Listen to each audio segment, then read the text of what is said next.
Sorry. Welcome to the behind the sound video for the Sing It Live version of the song Rollin' in the Deep by Adele. Adele, what a star. Speaking of stars, I have a chat to a new fresh face to Sing It Live, the wonderful vocalist Carla, who's done such a great job in singing the song. Let's have a chat. How's it going, Carla? Now, the wonderful thing about Sing It Live that I've found by being involved is, you know what it's like, with other musical things. Sometimes you work really hard on it and it's kind of like the world doesn't care. Sadly, that's what I've found anyway. Probably not for you, but okay. I 100% relate. Yeah, and I feel that that's okay because we have to then learn to appreciate when we get something as wonderful as singing live to be a part of, because there's people from all over the world that never miss a song and have to write a wonderful comment. And so I personally really appreciate it, and it's lovely to welcome you to being a part of it. So I think for them and for me, because we only just met the other day, I think anyway, tell us, who is Carla? What's she all about? I work as a singing teacher most of the time, and in the cover band scene, as we all do. It's our bread and butter. I'm a mum of two little rugrats, aged 8, almost 9 and 10. And that pretty much sums me up. I like making pasta. That's my new hobby. I like making homemade pasta. I'm all about it. But yeah, so in regards to music though, you mentioned singing, teaching and cover bands. What do you think as a singing teacher is the most important thing? Vocal care. So I encourage vocal care. It's winter time at the moment in Australia, so of course that's when we've got to be on our A game. So with my students I try to encourage just some good knowledge around vocal care, a little bit of steaming, what's good and bad for our voice. There's so many elements and environmental factors. Warming up, being consistent. I think consistency is key. I have a lot of students who are both very consistent, and as you probably have, you've probably got some students who rock up and haven't done any homework that week, and you can tell the ones who are really there to try and put in the effort. So consistency, vocal care would be my 2 biggest tips for anybody who wanted to pursue that. I definitely know that thing about the students that rock up that haven't done any practice. Do you have some way of navigating that? You can't make somebody want it. They've got to want it for themselves. So, I'll give my pep talks regularly to them, but at the end of the day, you can tell the ones who really want it for themselves, and I'm just here to support them in any capacity. You can really tell though, you've always got your little teacher's pets as well, I think. It's funny, isn't it? The ones that are trying to tell you how busy they've been or whatever, and it's like, you forgot, didn't you? Yeah. The ones who forget the folder and forget to bring their sheets and things like that. Yeah, it does. I find it does depend on the age. One thing, I don't know if this is a thing that will help. I found that for me, I flipped my switch of trying to come down on them and trying to preach to them about how good practice is. The ones that I thought, well, they're just not going to do it, it was more to save my own skin, that I didn't want after a term the parents ringing up and saying, I've been paying you and my kid can't play anything. So I turned their lesson into more of a practice session in the lesson. So I wasn't necessarily really teaching them that much. I was just getting their hands moving, if it was guitar or bass or whatever it was. And it really made them feel like, I can play this one song. And they could actually play it pretty good. And I was trying to say, you could do this yourself. But it's all right, whatever. We've got the recording equipment. So I'd always try and at least record them singing a song or something that I can present to the parents at the end of the term. Yeah. And always so stoked because they get a little demo at the end of a term of their child singing, and I think that it's just a nice thing to be like, hey, we have been doing some work, just FYI, here's proof. So being that it is winter, and you did say about vocal care, I'm actually, I don't know if you can tell, I'm a little bit clogged myself, not super duper. I can still be out and about and a human. If Darren gets really, really sick and we can't do Sing It Live one week, can we all cram in there? How would you go recording everything with the drums and everything? Oh, No, I am not. My capabilities aren't as to Darren's level, that's for sure. Yeah. They've all had something. Yeah. Just give me as hard as you'll go. Yeah. Oh, film from Pick up. You've done something. Yeah. Hard to do. You had the time and you'd have the printer. I guess larger so. would be there and then they have to Does use the it cardboard need over a it. No. lighter? It's between the light and the Yeah. paper to try and make it lighter. Why? Because I did photography at school. We had a diagram. Gee, this is such a nice acoustic.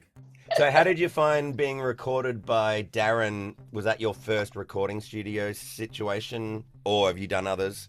In a live sense, yes. I mean, during COVID, we did a few like little live streams. I mean, I've done studio sessions before for original stuff and cover stuff as well. But as this is kind of, the first kind of situation where it's live, but not live streamed, I think. I think this is my first experience with that. And so how did you find Darren as a recording engineer, producer, as well as just the feeling like in the room? I remember for me, I'd already known Darren before the Heuskes Street Country Club, and when I saw him show me one of those really early videos, I remember thinking, wow, it looks really tiny. Whereas in the room, it's got a weird feeling of like it's not necessarily that tiny, but as soon as there's a full band in there, because I was only ever in there just with him mainly, so all of a sudden it does feel a little bit kind of squashy. That's what I found. How did you find it? I really liked it. I just can't believe how much he's got going on in that space. Like the lighting, all the equipment, and we're able to all jam in there, but it still feels spacious enough. Like you weren't whacking me with your guitar, which I'm used to people doing on a small stage. I've done that with Chloe enough, so you got let off lightly. I reckon I'm so good at dodging it now. Like I can see it coming. So this particular song, huge hit for Adele, was that a song that's just a part of your rep that you've done a billion times, or did you have to prepare intensively for it? It was in the rep already. So I was like, oh, sweet as, I've done that plenty of times before. What I did discover though, I'm like, I better look at the lyrics. And I did discover that I've been singing certain lines completely wrong for the past 10 years. So I was like, wow, I had to kind of rewire my brain on a couple of the phrases. I'm like, I wasn't saying that at all. God knows what I've been singing this whole time. I've had that myself as well, where like there might be a guitar chord that's slightly differently voiced on the guitar, or just a complete wrong chord. It is interesting how it can be unconscious, the change, and it can come from other musicians that you play with or sing with. It can actually be a conscious choice because you think, no, I want to do it this way or whatever. And yeah, so I've had that many times where you go, wait, what am I doing? Which hat am I wearing now? I was thinking, what does this remind me of? Oh, yeah. Oh, let's go. Last take. All right. Oh, I can hear that now. Too many things. Getting some clack. What's up? Tuck it in somewhere. Do you tuck the little... Oh, he's bling. Oh, yeah. No, we're good. Are you familiar with her other songs? What would you say is your favourite? I love Skyfall. I love the drama of that one. I've had loads of students sing Adele over the years. She's been a popular choice for them to cover. So Set Fire to the Rain's another good one. I love Rolling in the Deep. I love that it's got that like extra little bounce to it. But yeah, I reckon Skyfall. I love the drama. Well, Rolling in the Deep's got a bit of a drama to it, which I remember Darren talking to you about. It kind of sounds like a happy song in some way, but if you read the lyrics and you just purely listen to the words, you're like, ooh. Yep, totally. It's one of those songs that you could be singing at a gig and it could randomly ignite a bit of a dance floor. But the lyrics are so, yeah, you're 100% right. But so it was a little bit interesting on the day. I remember Darren saying, you can still smile, because it's still got that energy behind it, but it's got to have that little bite to it because at the end of the day, it's still got that heartbreak element to it. So yeah, it was interesting trying to navigate how I was going to perform it. So You just reminded me, we're talking about Adele. Have you seen that thing she did on the Graham Norton show where she pretends that she's an Adele impersonator? I have seen that and I loved that segment. That was awesome. Yeah. That's hands down my favourite thing that she's ever done, Yeah. which is like not saying that I don't value her as a singer and her songs, but wow. If you watching this video haven't seen it, I'll leave a link below. It's absolutely fantastic what she did. Carla and I will say nothing and you just go watch it if you don't know what we're talking about. There's a fire starting in my heart, reaching a fever pitch and it's bringing me out the dark. Before you get out of here, is there anything to plug that people can come along and check you out? On socials, I generally just post if I'm gigging anywhere, if you're in Adelaide. Apart from that, my husband and I do this thing. My husband's not a professional musician, but he does like to jam with me occasionally. We do this thing on Instagram randomly after we've had a couple of drinks where we just jam and have a little bit of a fun time. And it's our little date night situation because, you know, it's hard to carve out that time when you've got two young kids, but yeah, that can be a fun and interesting segment that pops up randomly on my socials sometimes.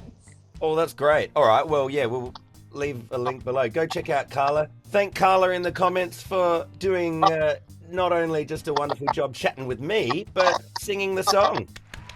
Thank you. And it was so good to jam with you guys. I was made to feel so welcome and I felt so calm in that space, and it's just an ode to you guys just making me feel so welcome. So thank you. You're most welcome. And I must say that that's how I think we all feel in there. Yeah. It's a home, not a house or whatever, from the castle. So even though it's a studio space, there is that nice homely feeling in there, and so hopefully that does come across in the song and everything like that.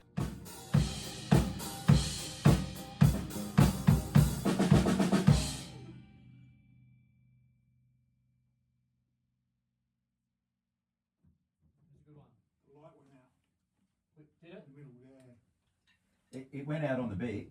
I think it was good. I reckon. That all looks good. You didn't use rack 2?